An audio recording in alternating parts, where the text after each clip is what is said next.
That is the highest value of first ionization potential.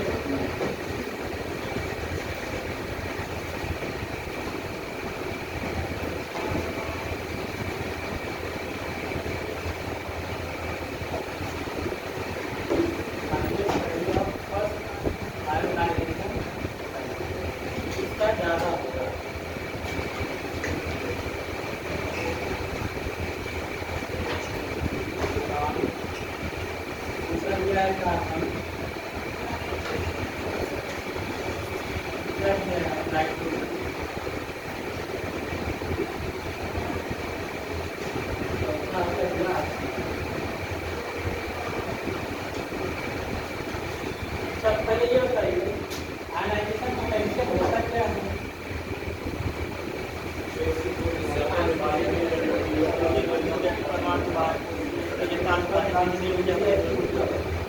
Minimum amount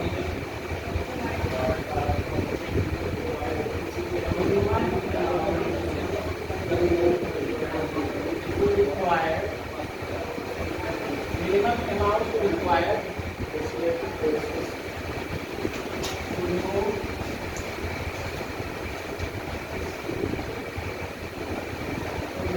an electron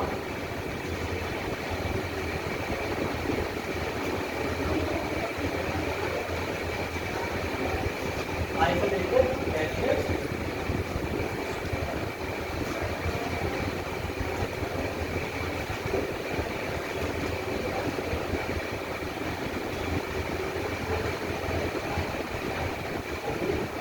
ये हमारा होगा क्या ionisation potential amount of energy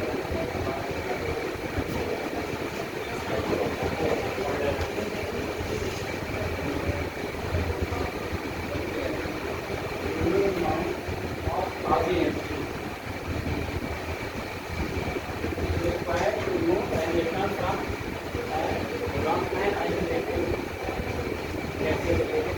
ठीक है, अब ये आयनाइजेशन पोटेंशियल जो होता है फैक्टर इफेक्टिव जितने पे फैक्टर इस फैक्टर पे डिपेंड करता है।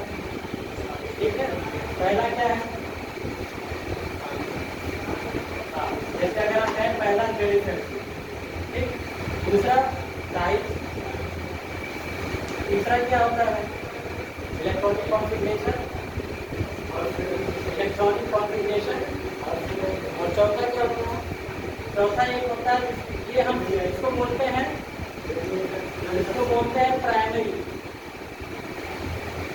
Primary factor. ठीक है, एक होता है पेनिट्रेशन, एक होता है पेनिट्रेशन इफेक्ट। ठीक है,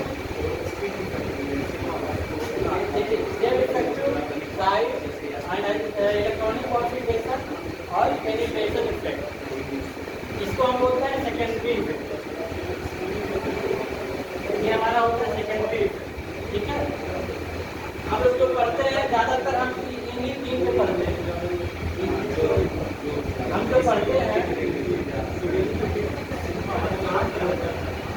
जो पढ़ते हैं इन्हीं तीनों को पढ़ते हैं ज़्यादातर।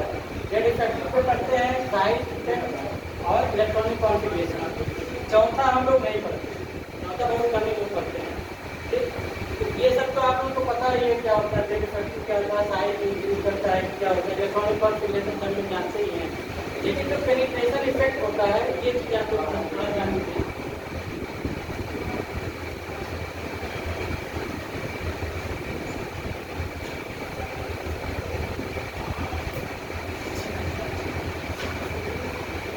पेनिट्रेशन इफेक्ट क्या होता है? पेनिट्रेशन जैसे जब हम देखिए किसी दो ऑर्बिटल, ठीक, जब दो ऑर्बिटल के इलेक्ट्रॉन निकलते हैं, जैसे मान लीजिए किसी में S से निकल रहा है और किसी में P से निकल रहा है, तो वहाँ पे हम पेनिट्रेशन इफेक्ट का कॉन्सेप्ट लगाते हैं। पेनिट्रेशन इफेक्ट होता क्या है? जो न्यूक्लियस के सबसे करीब होता है, मतलब समझ लीजिए जैसे कि SPDF है, ये S है, ये P है, ये P है, ये F है। पेनिट्रेशन इफेक्ट यही होता है जो साइज इस तरीके से समझ लीजिए कि जो न्यूक्लियस के सबसे करीब होगा उसका पेनिट्रेशन इफेक्ट सबसे ज़्यादा लगता है। अगर H से निकलेगा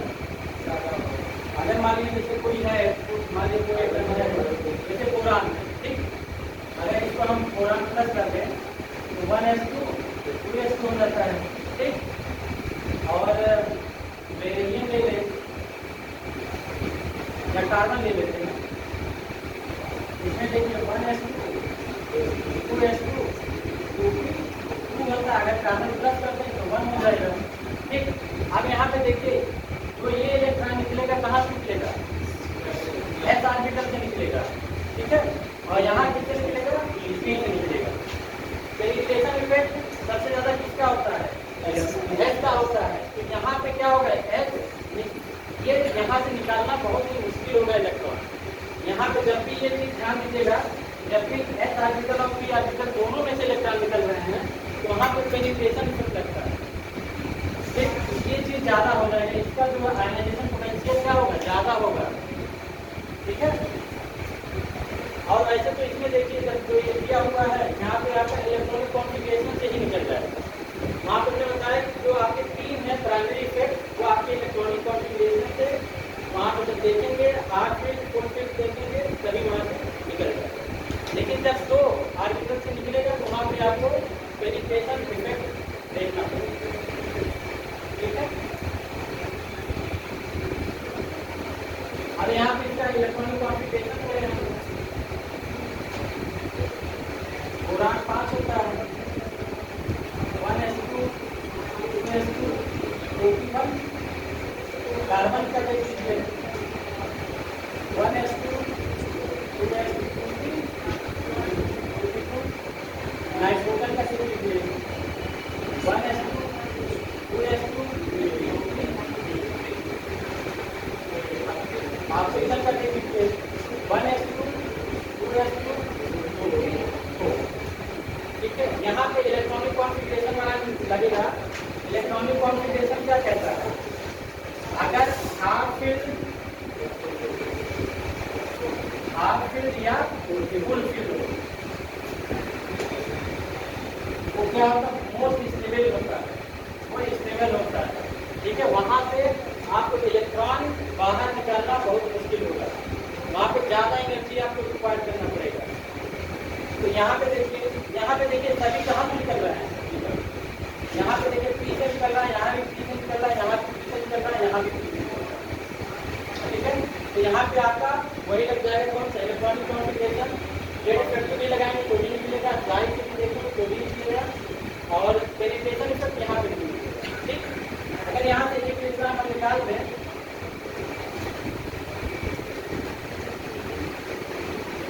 यहाँ से देखिए एक इलेक्ट्रॉन अगर हम निकाल रहे हैं तो ये क्या बनेगा,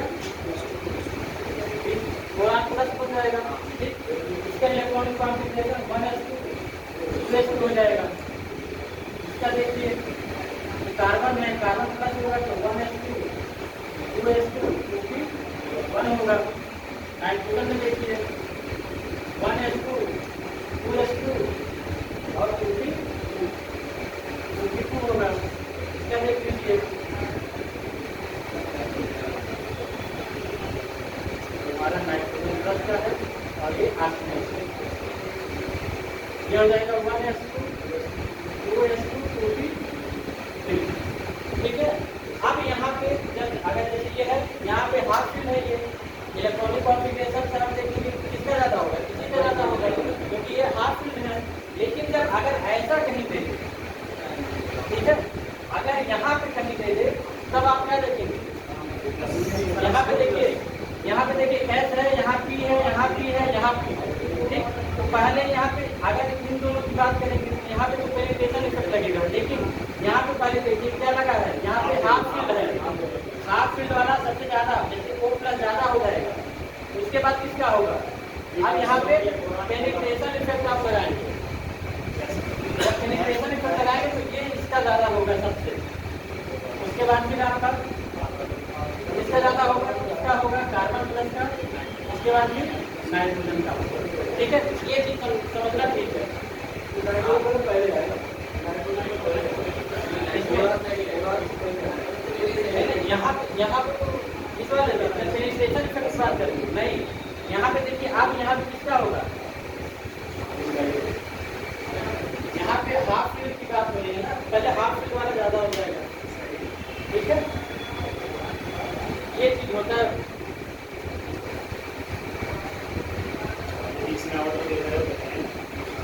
अच्छा लेकिन एक चीज ध्यान दीजिएगा, सॉरी फिर हम ऊपर देखेंगे पेनिट्रेशन, यहाँ पे क्या लगेगा, यहाँ पे पेनिट्रेशन इफेक्ट लगेगा तो बोरान का ज्यादा हो जाएगा।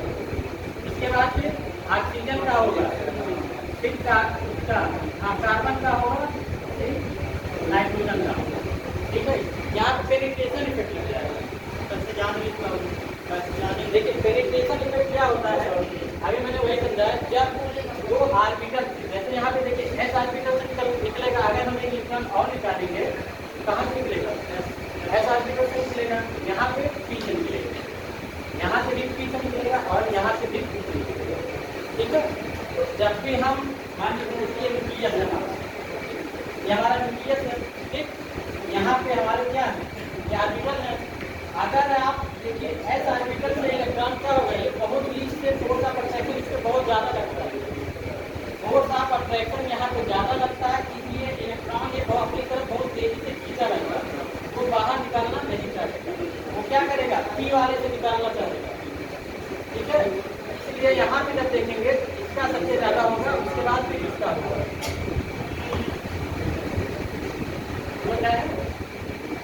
नहीं समझे, एस से निकालना कठिन है, क्यों, क्योंकि ये न्यूक्लियस के सबसे करीब होगा। ये क्या करेगा, ये यहाँ पे देखिए फोर्स ऑफ अट्रैक्शन लगता है, ठीक, फोर्स ऑफ अट्रैक्शन यहाँ पे लगता है।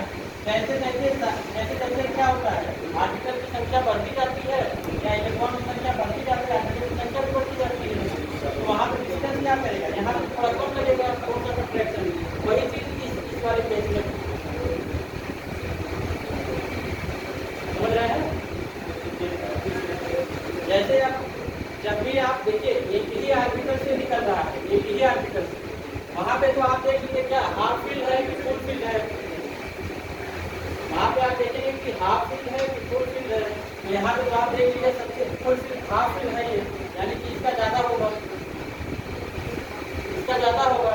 लेकिन जब ये वाला कंडीशन आ जाएगा तो यहाँ पे आप देखेंगे क्या पेनिट्रेशन इफेक्ट, पेनिट्रेशन इफेक्ट किसका ज़्यादा होता है, पेनिट्रेशन इफेक्ट एस का ज़्यादा होता है, उसके बाद पी का, फिर उसके बाद ई का, फिर एफ का होता है।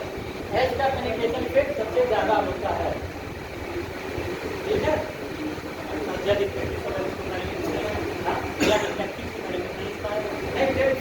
क्यों नहीं आया, से करेंगे तो भी आएगा।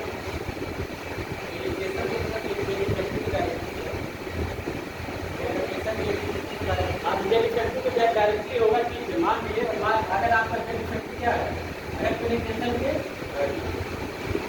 मान लीजिए पेनिट्रेशन है तो यहाँ पे क्या है, यहाँ पे देखिए इतने ये नंबर ऑफ प्रोटॉन, मान लीजिए क्या होगा, नंबर ऑफ प्रोटॉन अगर वहाँ पे रहेंगे न्यूक्लियस में, और वो अगर किसी एक इलेक्ट्रॉन को अगर, क्योंकि टेस्टिंग इलेक्ट्रॉन क्या होता है, एक ही किसी लोग को पकड़ के करते हैं टेस्टिंग इलेक्ट्रॉन में, तो यहाँ पे क्या होगा, एस में ही है, वहाँ पे इसका फोर्स ऑफ अट्रैक्शन क्या होगा, मैक्सिमम होगा, इसीलिए वहाँ से इलेक्ट्रॉन बाहर निकालना मुश्किल होता है। और पी से निकालना तो आसान हो जाएगा, कि यहाँ पी क्या है, यहाँ पे फोर्स ऑफ अट्रैक्शन थोड़ा कम लगेगा। देखिए होता क्या है इसमें, मैं बता रहा हूँ,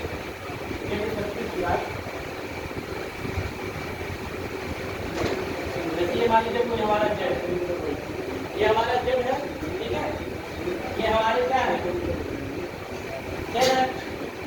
यहाँ पे मान लीजिए कोई एक इलेक्ट्रॉन है, मान लीजिए एक इलेक्ट्रॉन यहाँ पे है, दूसरा इलेक्ट्रॉन यहाँ पे है और तीसरा इलेक्ट्रॉन यहाँ पे, ठीक है। अगर हम इसकी बात करें, ये हमारा क्या होगा, टेस्टिंग इलेक्ट्रॉन होगा, इसको हम बोलते हैं क्या, टेस्टिंग इलेक्ट्रॉन। इसी के इसमें हम करेंगे, आप देखिए अगर यहाँ पे टेस्टिंग इलेक्ट्रॉन है तो न्यूक्लियस क्या करेगा, इसको अपनी तरफ खींचेगा, इसको अपनी तरफ खींचता है, ठीक है। तो यहाँ पे क्या लगेगा, ये न्यूक्लियस क्या लगा रहा है, फोर्स ऑफ अट्रैक्शन। ये डिफेक्ट की जो बात हम करते हैं, देखिए क्या कर रहा है, कौन लगा रहा है, ये लगा रहा है, यानी न्यूक्लियस लगा रहा है। न्यूक्लियस के क्या पाए जाते हैं, प्रोटॉन और इलेक्ट्रॉन, यानी प्रोटॉन लगा रहा है फोर्स ऑफ अट्रैक्शन, हम लोग फोर्स ऑफ अट्रैक्शन, ठीक है। अब यहाँ पे देखिए ये जो दो इलेक्ट्रॉन है, ये इलेक्ट्रॉन और ये इलेक्ट्रॉन, ये क्या करते हैं, ये इसको रिपेल करते हैं, इसको यहाँ पे रिपेल करते हैं, तो इसको हम क्या बोलेंगे, force of repulsion, force of repulsion बोलेंगे, ठीक है। अब ये फोर्स ऑफ अट्रैक्शन क्या है, ये आके हमारा नाभिक में प्रोटॉन वही लगा रहा है, इसको हम लिख देते हैं क्या, जेड। और जो फोर्स ऑफ रिपल्सन है उसको हम मान लेते हैं क्या, सिग्मा। इसको हम क्या करते हैं, स्क्रीनिंग कांस्टेंट या शिल्डिंग इफेक्ट, ठीक। यही हमारा होता है जेड इफेक्ट, यही हमारा क्या है, जेड इफेक्ट, ठीक है।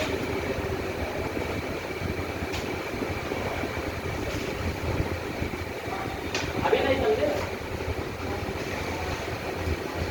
पेनिट्रेशन इफेक्ट क्या होता है या शिल्डिंग इफेक्ट, या मान लीजिए कि डेरिवेटिव क्या है, साइज तो आपको जान रहे हैं, ग्रुप में की साइज बढ़ती रहेगी। इलेक्ट्रॉनिक कॉन्फ़िगरेशन से आप निकाल ही लेंगे, इलेक्ट्रॉनिक कॉन्फ़िगरेशन में फुल फील्ड हाफ फील्ड देखते हैं।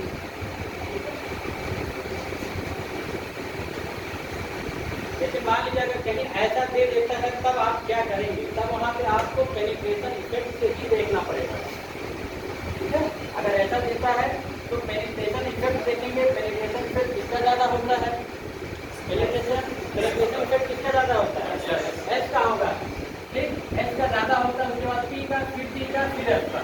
तो यहाँ से इलेक्ट्रॉन निकलना हमको ज़्यादा एनर्जी हमको खर्च करना पड़ेगा। यहाँ से तो मान लीजिए दूर होगा, ये इलेक्ट्रॉन यहाँ पे होगा, यहाँ से मान लीजिए भाई डिस्टेंस जैसे जैसे बढ़ता है वहाँ से इलेक्ट्रॉन निकालना आसान होता है, बस यही कॉन्सेप्ट है, ठीक है। ये अपन जेड होता है, ये जेड इक्वल टू होता है, ये अपन जेड होता है, ये चार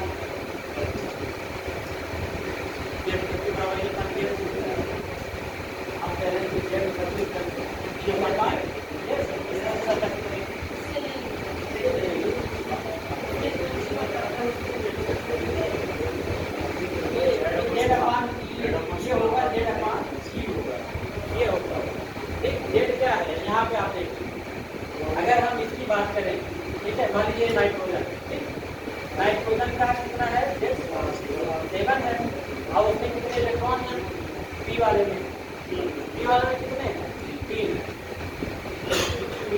है, ठीक। यहाँ से अगर इसको करेंगे, बात करेंगे तो कितना 1 समथिंग आएगा।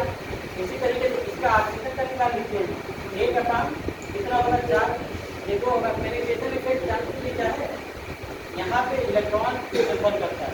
अब यहाँ पे देखिए, ये इसके यूनिवर्सल प्रोपोर्शनल जो है हमारा पास इलेक्ट्रॉन जैसे जैसे हमारा बढ़ेगा, ठीक, ये इफेक्ट क्या होगा,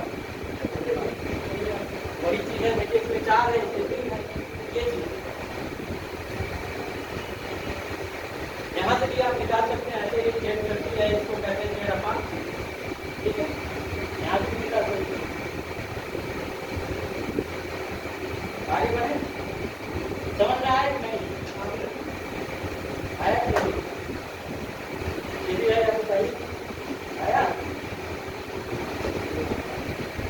ये भी है हमारे मामा जी के लड़के हैं, हम लोग बहुत ही हमेशा साथी रहे तो फिर तक कर लो।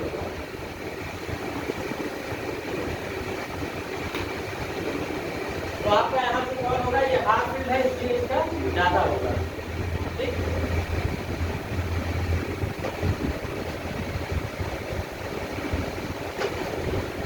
हमें पेनिट्रेशन वाला इसलिए बताया कि क्या पता हो सकता है नहीं है, आपको पॉजिटिव चार्ज वगैरह दे दे, ठीक है। एस और पी से जब किसी 2 ऑर्बिटल से निकलेगा तो वहाँ पे ना पेनिट्रेशन इफेक्ट लगा देगा।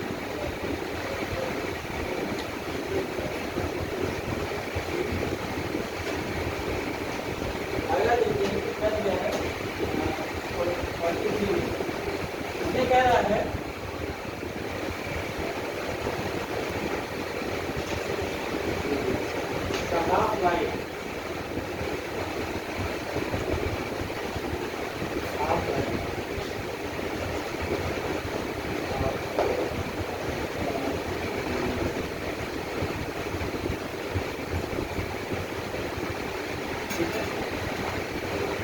अब इसमें देखिए, इसमें जो वैल्यू किया है एन हमारा कितना किया है, एन क्या होता है, रिमेनिंग जो बचता है उसको हम एन बोलते हैं।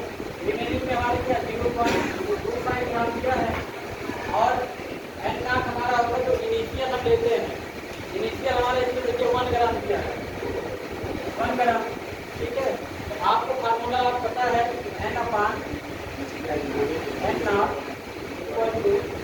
1/2 पावर n, ठीक है। यहाँ पे देखिए रिमेनिंग अपॉन इनिशियल,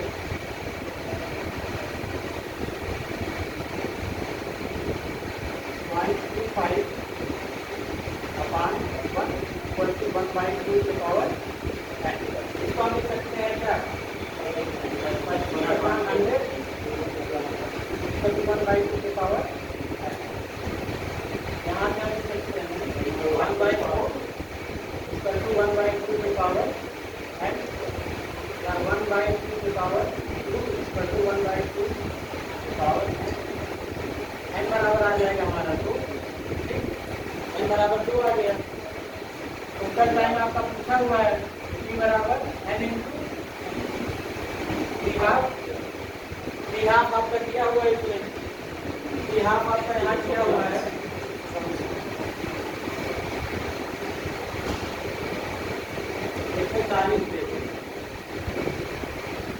यहाँ पर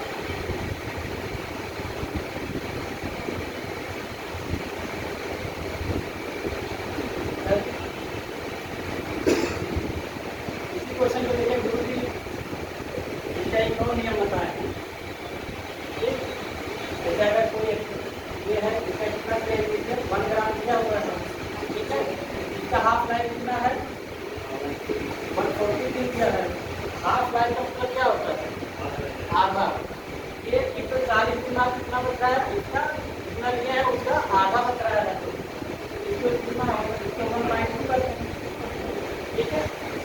अगर 1 का आधा करेंगे तो पता तो लिख सकते हैं, ठीक।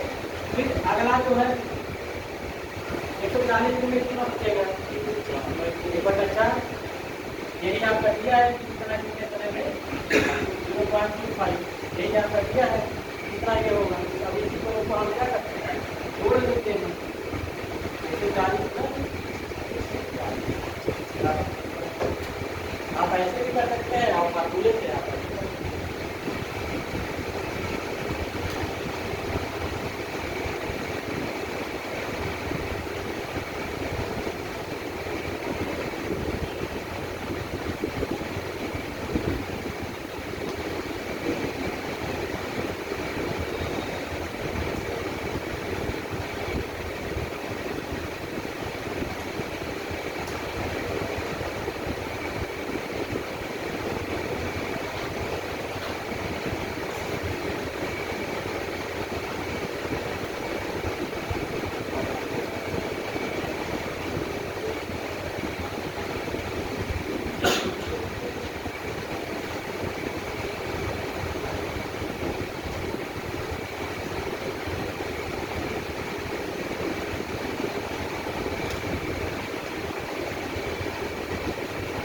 देखिएगा, मेरा कि अकॉर्डिंग टू लिगेंड क्या होते हैं,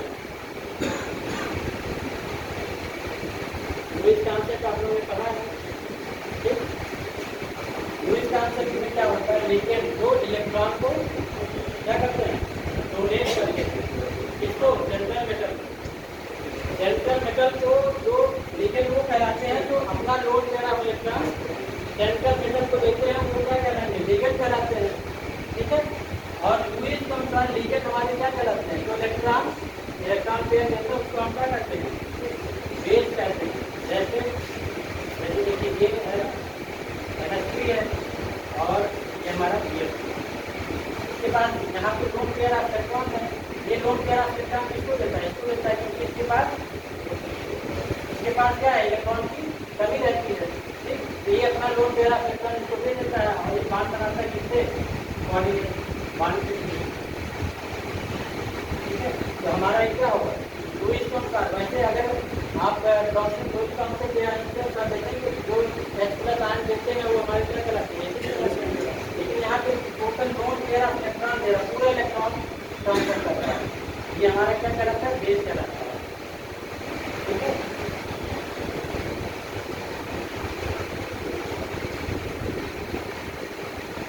नोन पेयर ऑफ इलेक्ट्रॉन जो देंगे वो हमारे लुईस के अनुसार क्या कहलाएंगे बेस कहलाएंगे।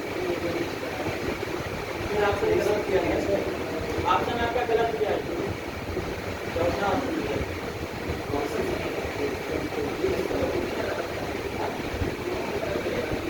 नहीं लुईस के अनुसार बात करेंगे तो आपके आप बेस नहीं करेंगे।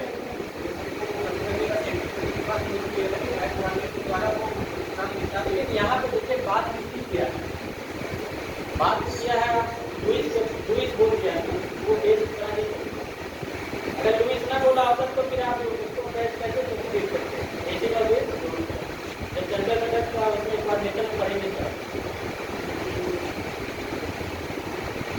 या तो अगर ऐसा है तो देख लीजिए। वैसे यही तो हम लोग यही पढ़े क्यों है बताइए। लुईस के अनुसार हमेशा जो लीकेज होता है वो क्या करता है lone pair of electron general method को देता है।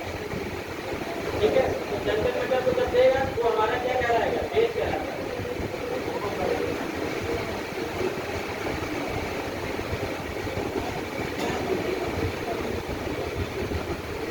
चलिए इसको देख लेंगे सबसे एक बार।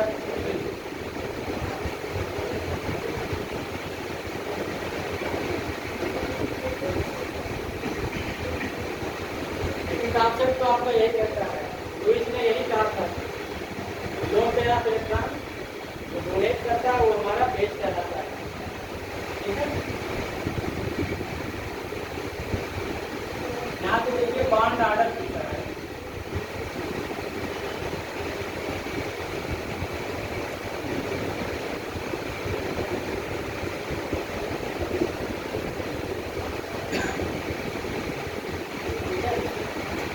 बताइए भाई क्या होगा आपका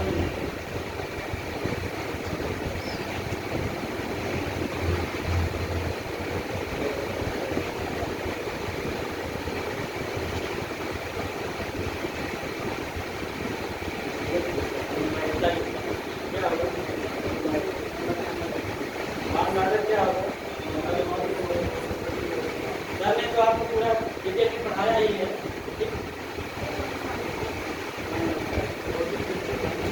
बताते कि आपको एक और हम ये बताना चाह रहे हैं ये दूसरा देखिए कैसे होता है। हम नंबर ऑफ इलेक्ट्रॉन निकालते हैं। ठीक है, नंबर ऑफ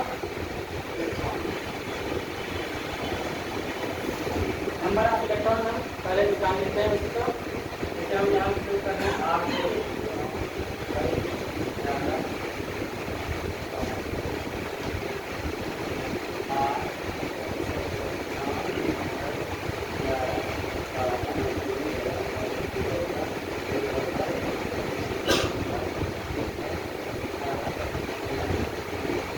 क्या है नंबर ऑफ इलेक्ट्रॉन।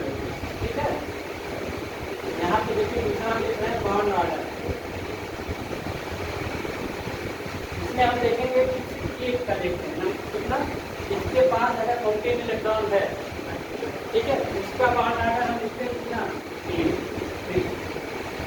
ठीक, अब क्या करेंगे इधर और इधर दोनों तरफ 0.5 घटाते हैं। ये हो जाएगा 2.5, ये हो जाएगा 2.0, ये हो जाएगा 1.5, ये हो जाएगा 1.0, ये हो जाएगा 0.5 और ये हो जाएगा ऐसे इधर आ जाएंगे। ये हो जाएगा 2.5, 2.0 और ये हो जाएगा 1.5, ये हो जाएगा 1.0, 0.5 और ठीक ये इतना होता है। एक चीज और यहाँ पे एक चीज और देखिए यहाँ पे देखिए 8 के पहले का क्या होगा इसको भी देख लीजिए। अगर मान लीजिए इसमें 0 इलेक्ट्रॉन है, 1 है, 2 है, 3 है, 4 है, 5 है, 6 है, 7 है और 8। ये क्या है नंबर ऑफ इलेक्ट्रॉन। इसका बाउंड आर्डर देखते मिलेगा, क्या बाउंड आर्डर 8 का क्या है 0, 8 का क्या है 0 है। आप क्या करेंगे बस सिर्फ इसको 0.5 हटाइए, 0.5 फिर 0 आगे फिर 0 फिर 0.5 फिर 0 फिर 0.5 फिर 0 फिर 0.5 याद रहेगा, सिर्फ कुछ नहीं करना है। 14 इलेक्ट्रॉन आपने देखा जहाँ पे है उसका बाउंड आर्डर आपको 3 है, ठीक। आपको बस इतना याद रहे क्या है कि इसका बाउंड आर्डर अगर 14 इलेक्ट्रॉन है यानी इसका बाउंड आर्डर कितना होगा 3 होगा। अब 3 से आगे 20 तक आप जाइए, ठीक, उसमें से 0.5 घटाते जाइए, इसके पहले भी आइए 8 तक 0.5 घटाते जाइए, ठीक है। अब इस अगर मान लीजिए अगर 0 से 8 इलेक्ट्रॉन है 8 का देखिए यहाँ पर 0 का है, फिर क्या करना है 0.5 0.5 0.5 0.5 ऐसे लिख दीजिएगा, ठीक है। यहाँ देखिए दो चीजें आप देख सकते हैं, कौन पैरामैग्नेटिक होगा और कौन डायमैग्नेटिक होगा। उसके लिए देखिए एक ट्रिक है, अगर जिसका बाउंड आर्डर 0 1 और 3 होगा, बाउंड आर्डर 0 1 3 जिसका होगा वो क्या होगा, वो आपका डायमैग्नेटिक होता है, ठीक है, वो आपका डायमैग्नेटिक होता है। सिर्फ एक केस छोड़ के C2 और P2, यहाँ पे एक्सेप्शन क्या है, एक्सेप्शन आपका है C2 एंड P2, ठीक है। यहाँ पे दो एक्सेप्शन है C2 और P2, जैसे आपको कोई बता रहे हैं अभी आपको पूरा यहाँ पे एक्सेप्शन आपका ये C2 P2 है, ठीक। C2 का अगर आप कार्बन इसमें देखिए कार्बन का कितना होता है 6 गुना 12 का आना चाहिए, ये आना चाहिए, होना चाहिए क्या 0 1 3 तो है नहीं, यानी 2 है, 2 के जैसे सिर्फ यही 0 1 3 बांधना है जिसका रहेगा वो डायमैग्नेटिक होता है। लेकिन यहाँ पे देखिए यहाँ पे क्या 2 है यानी होना चाहिए तो पैरा, लेकिन एक्सेप्शन के कारण उसका क्या होता है वो हो जाता है डाया। इस तरीके से ये होता है पैरा, लेकिन डाया होता है लेकिन होता है क्या पैरा। बस यही तो एक्सेप्शन है, नहीं तो और सब के पूरा फॉलो करते हैं। अब यहाँ पे देखते हैं हीलियम, इसमें कितने इलेक्ट्रॉन है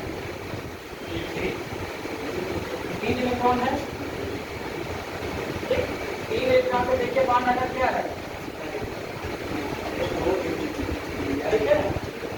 यहाँ पे आप देखिए कितने मॉलिक्यूल हैं, ये भी देखना है मॉलिक्यूल कितने हैं, 2 मॉलिक्यूल है, एक मॉलिक्यूल में अगर एक एटम है हीलियम में 2 होता है इलेक्ट्रॉन, 2 गुना 4 और एक निकल गया बाहर, बचा है कितना 3, ठीक है। तो बाउंड आर्डर आप यहाँ से निकाल लेंगे, 3 इलेक्ट्रॉन है बाउंड आर्डर कितना है 5। जैसे और क्वेश्चन करा देते हैं, यहाँ पे तो आपको बाउंड आर्डर आ गया, इसमें आप हो जाएगा, लेकिन आगे देखिए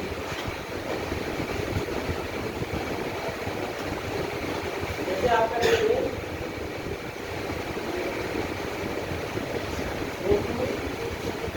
O2 प्लस O2 माइनस और O2 माइनस, ठीक है। इसमें बताइए इसमें नंबर ऑफ इलेक्ट्रॉन कितने हैं, नंबर ऑफ इलेक्ट्रॉन कितने हैं 16, इसमें 15, इसमें 17, इसमें 18, ठीक। आपने निकाल लिया इलेक्ट्रॉन, यहाँ से देखिए 16 पे क्या है इसका बाउंड आर्डर कितना हो जाएगा 2, फिर 15 का क्या हो जाएगा 1.5, 17 का कितना होगा 1.5 और इसका कितना होगा 18 है ना, इसका होगा। देखिए ये क्वेश्चन हमेशा पूछता है, या ये पूछेगा या ये पूछ लेता है, आपका पहला होता है क्या होता है। तो यहाँ से देखिए 0 1 3 आपको देखा, इसका कितना आया 2 आया है, तो ये क्या होगा पहला होगा। ये क्वेश्चन बहुत बार पूछा है, या इसका पूछ लेगा O2 माइनस आपका डायमैग्नेटिक होता है कि पैरामैग्नेटिक होता है, ठीक। वहाँ पे आपका डाया हो जाएगा। बस एक्सेप्शन क्या है C2 और P2,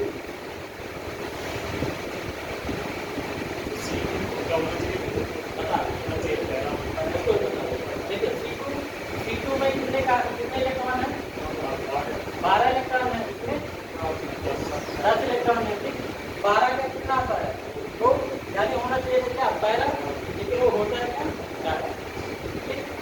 10 देखिए 10 इलेक्ट्रॉन होना चाहिए था क्या, ये आ रहा है तो किसी तरह से दाया आ रहा है, लेकिन होता क्या है, बाया। CO प्लस का क्या होगा, हाँ वहाँ का वैल्यू क्या है,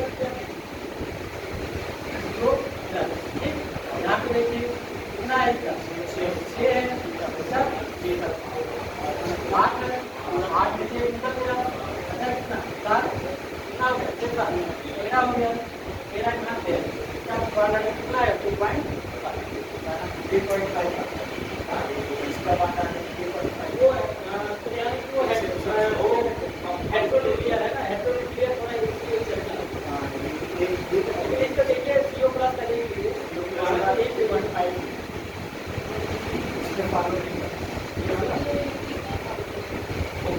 वो हेट्रोन्यूक्लियर होता है, तो ये वो एक चैप्टर होते हैं। होमोन्यूक्लियर के लिए जितने भी होमोन्यूक्लियर है, होमोन्यूक्लियर के लिए ये पूरा पास रहेगा होमोन्यूक्लियर।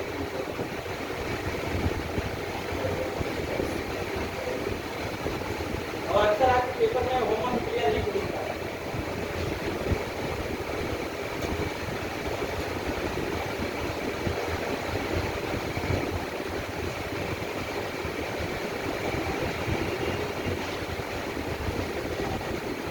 सबसे देखिए एक बार पूरा से कितना बांधा रहेगा,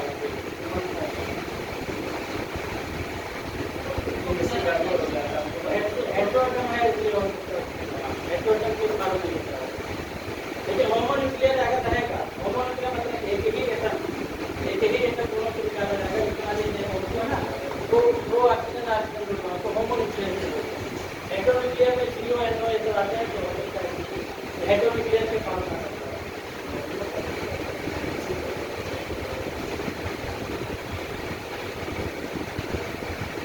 ठीक है, और भी क्वेश्चन अगर करना है इसके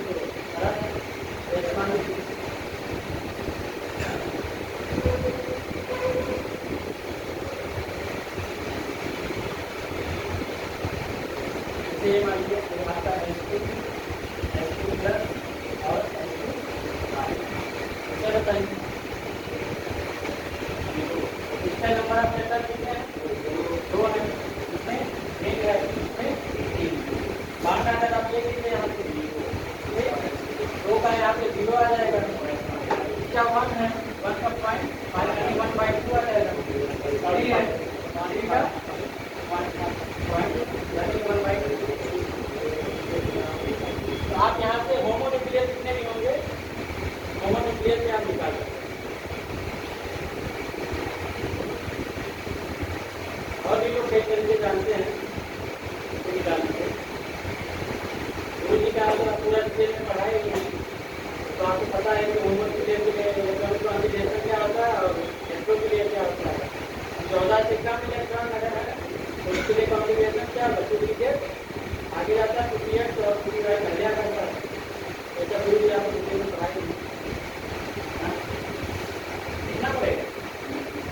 आप हो सकते आप पहले रिपोर्ट की पढ़ाई लेते हैं।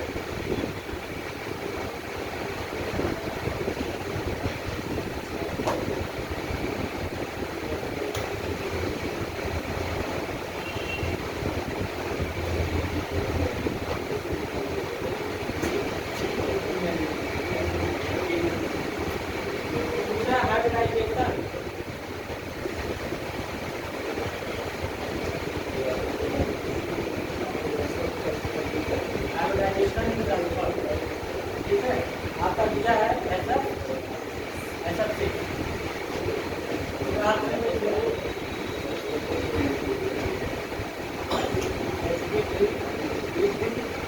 दूसरा है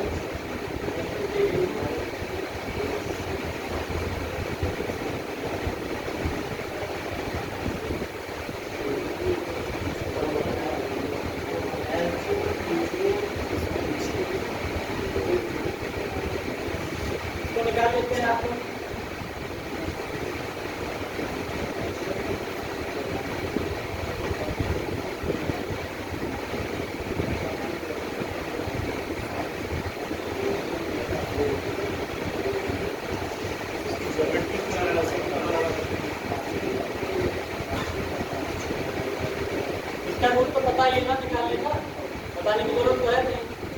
अगर आप इलेक्ट्रॉन से कम है तो वहाँ से 9 से डिवाइड करते हैं, ठीक, 9 से 70 के बीच में है तो वहाँ से हम 8 से डिवाइड करते हैं। क्वेश्चन तो आप क्या करते हैं, ऐड करते जाते हैं। अगर कहीं मान लीजिए 2 से 1 से ज़्यादा अगर रिमाइंडर बच रहा है तो वहाँ से फिर आप दोबारा 2 से डिवाइड करते हैं। जैसे देखिए मान लीजिए यहाँ पे देखिए, यहाँ पे कितने नंबर ऑफ लेटर कितने हैं, सल्फर में 8 होता है, क्लोरीन में आपका 7 इलेक्ट्रॉन होता है, 7 7 ठीक है। यहाँ पे कितना हो गया फोकस एक साथ आपका हो गया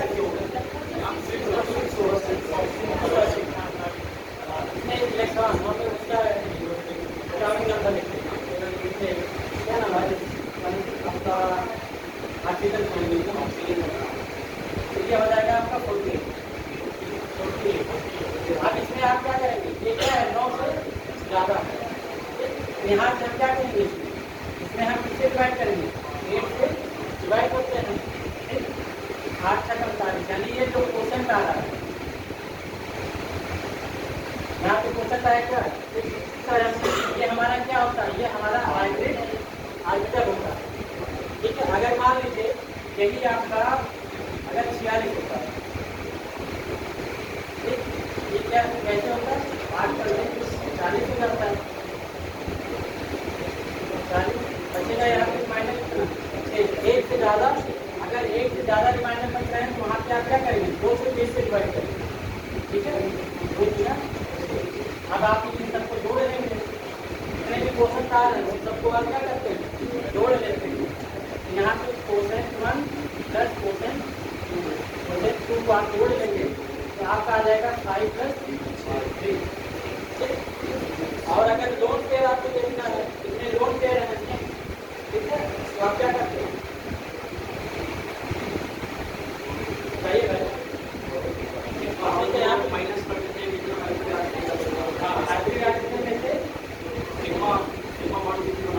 देखिए अगर आपको निकालना है नंबर ऑफ लोन पेयर,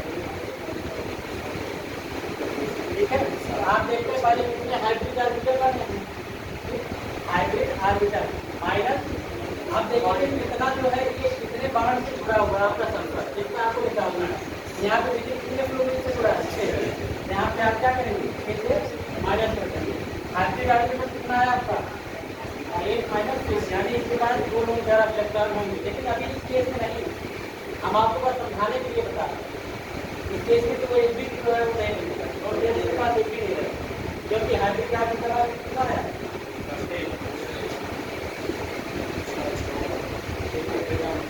इसके बाद 6 प्लस 42 यानी आ गया कितना, 48 आ गया, इसको डिवाइड करिए 8 से डिवाइड करिए आएगा कितना, ये आपका हाइब्रिड आर्बिटर आपका इतना होगा, ठीक है, ये आपका क्या हो गया हाइब्रिड आर्बिटर। अगर इसके बाद और आपका क्वेश्चन का जोड़ते हैं तो फिर उसके बाद आप लोन पेयर आप यहाँ से निकाल लीजिए, लोन पेयर निकालिए, hybrid orbital minus number of surrounded quantum, ठीक, यानी इसके बाद क्या है, लोन पेयर 0, ठीक है। अब बताइए अगर हाइब्रिड आर्बिटर 6 है तो इसका हाइब्रिडाइजेशन क्या होगा,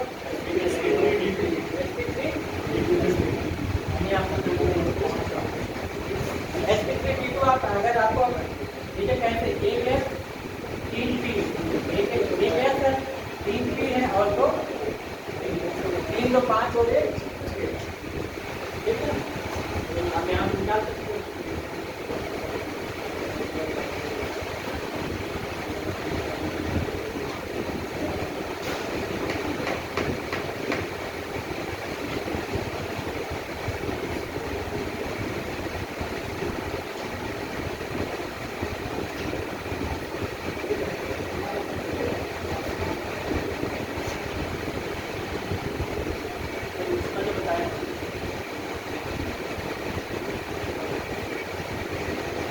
टेबल का 4 का ऐसे बेसिक जो आपकी तरह का काम करता है, एक कितना व्यवहार करते हैं, वहाँ से हम उसकी बेसिक डिग्री निकालते हैं। यहाँ पूछा है कि मतलब कोड का बेसिक डिग्री क्या होगा, नहीं सॉरी मैंने बेस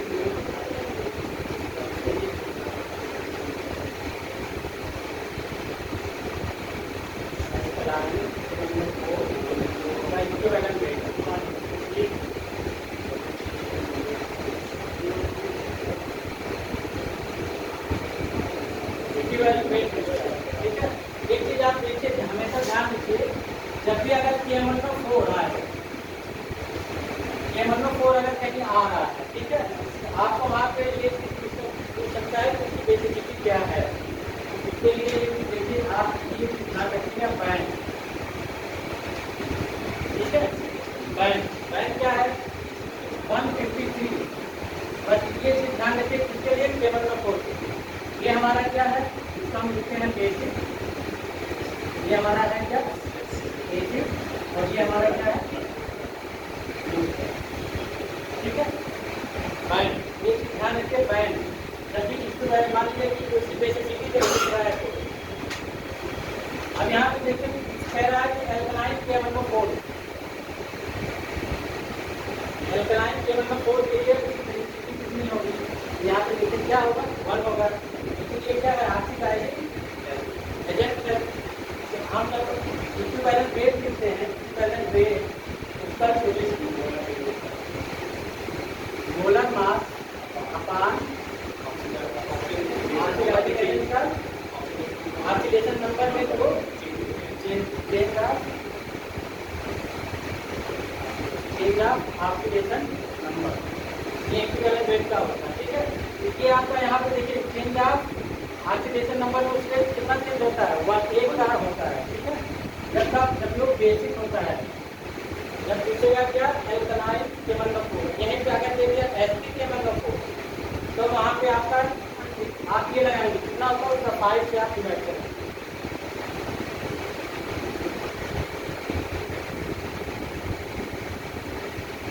जैसे एक चीज हमने ऊपर बताया था एसपीटी, वो आपका कभी सीएम में आपने बताया था, जब टेम्परेचर और इमरजेंसी के बारे में आपको करना है, वहाँ पे ये चीज याद रहे। यहाँ पे देखिए केवल नंबर 4, यहाँ पे बैंड याद रहेगा, ठीक है। बैंड का मतलब यहाँ पे किसी इसका मतलब है बेसिक एसिड और न्यूट्रल 153, बैंड 153 ये याद रहेगा। कहीं भी आपको निकालने की जरूरत नहीं है, तो इसको इसका हम एक्टिवेटिंग एजेंट है, तो उसके एसिड मीडियम को क्या हम क्या ऑक्सीडेशन कराएंगे, कितने का चेंजिंग होगा ऑक्सीडेशन में, उसे रिएक्शन कराना पड़ेगा। इससे बढ़िया है कि आप इतना याद रखिए। आप इसके लिए यहाँ पे है ना इक्विवेलेंट को क्या पूछा है, इक्विवेलेंट वेट पूछा है, इक्विवेलेंट वेट हमारा क्या आ जाएगा, मोलर मास, मान लीजिए मोलर मास m है अपान 1, ठीक है, यहाँ से इसके ये मोलर मास से इक्वल आएगा। ये देखिए ऑप्शन आपका तीसरा सही है, equal to its molecular weight. Molar mass को हम मॉलिक्यूलर वेट भी कहते हैं, यही चीज है, मेरा मोलर मास सही है या मॉलिक्यूलर वेट सही है।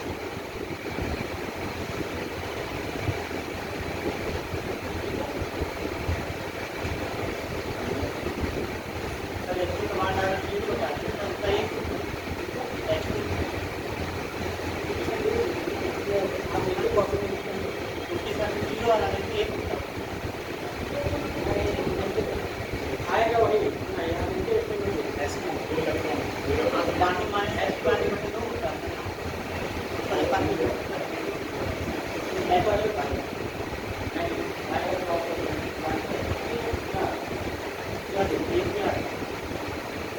आप एक रिसर्च की कॉपी सर कराएं, सर कराएं, वही पूछ रहे हैं होमोन्यूक्लियर अगर कहीं भी है, होमोन्यूक्लियर से वो आता है एकदम करेक्ट फेल नहीं, बस कहाँ फेल होता है C2 और B2 पे ही।